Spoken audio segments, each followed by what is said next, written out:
Of Bobby Christina Brown. They are now waiting for the inevitable as her condition deteriorates. On Wednesday, Brown's family moved her into an Atlanta area hospice facility.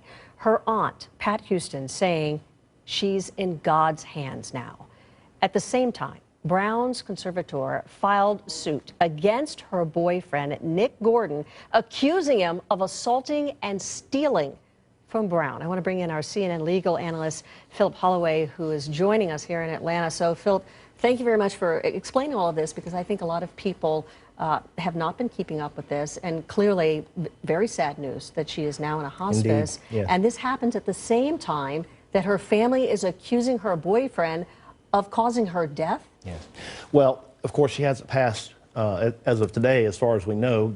She's in a hospice, and they believe that that probably is inevitable. This lawsuit filed by the family, it's actually filed in her name because she is still alive, so that's significant. I think it's symbolic, but it reads a lot like a criminal indictment itself. It accuses Nick Gordon of assault, battery, stealing from her, and it actually alleges that they got into this verbal, loud altercation that led to the condition that she's in now and caused her life-threatening injury. So if she does pass, of course, that's going to make this a wrongful death lawsuit. It's going to put pressure on prosecutors to take a closer look at this to decide whether or not criminal charges are appropriate. And why has it taken so long for this to come about? If they're looking at her death as possibly a criminal event that has occurred, why now?